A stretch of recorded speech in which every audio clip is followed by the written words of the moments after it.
अडचणी, संकटे, चिंता ही सर्व जणांनाच असते. पण मग काय, माझे नशीबच खराब आहे असे बोलत राहायचे? साधे एक उदाहरण घ्या. तुम्हाला खोकला, सर्दी किंवा काही आजार झाला की तुम्ही काय करता? डॉक्टरकडे जाता. का जाता? तर बरे वाटावे म्हणून.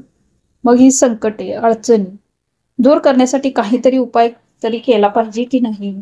या आजच्या जगात उपाय तर खूप, ज्योतिषी हे करा, ते करा, इकडे जावा, तिकडे जावा असे सांगतील. पण तरी मन शांत, स्थिर होत नाही. गुरुचरित्र हे एक असे अमृत आहे की तुम्ही किती पापे केली, तुम्ही किती जरी दुसऱ्यांबरोबर वाईट वागला असाल तरी चिंता करू नका. फक्त गुरुचरित्र वाचायला सुरुवात करा. ते वाचण्याच्या आधी दत्तगुरूंबरोबर बोला की स्वामी, आजपर्यंत स्वार्थ, मोह यांच्यात अडकून खूप पापे केली. पण आत्तापासून तुम्हीच या देहाला सांभाळा, तुम्हीच या देहाचे मालक व्हा आणि गुरुचरित्र वाचायला सुरुवात करा. आणि मग बघा, तुमची अडचणी, संकटे, चिंता कुठे गेली हे तुम्हाला कळणारही नाही. नंतर जसजसे वाचन वाढत जाईल तसे स्वतः दत्तगुरूच तुम्हाला कोणत्या ना कोणत्या रूपाने येऊन सांगतील, गांगणापूरला जा, अक्कलकोटला जा.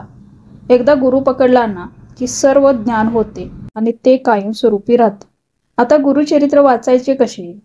प्राकृत मराठी गुरुचरित्र मन लावून वाचली तरी प्रत्येक अध्यायात काय सांगितले आहे ते सहजच समजते. सप्ताह करायचे एक वेगळेच फळ आहे. पण आपल्याला हळूहळू सर्व समजून घेऊन पुण्याच्या मार्गाला जायचे आहे.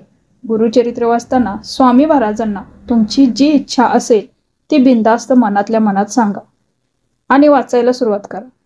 तुम्ही वाचायला घेतलेला अध्याय जोपर्यंत संपत नाही तोपर्यंत कोणाबरोबरही बोलू नये, फोनकडे लक्ष देऊ नये. तसेच इतर साधे नियम गुरुचरित्र पुस्तकाच्या सुरुवातीला लिहिलेले आहेत.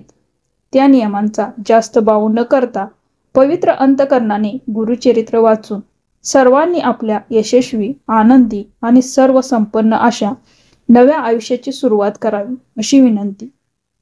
आता विसरा, जे झाले ते झाले आणि विचार करा, स्वामींपर्यंत मी कसा पोहोचेन?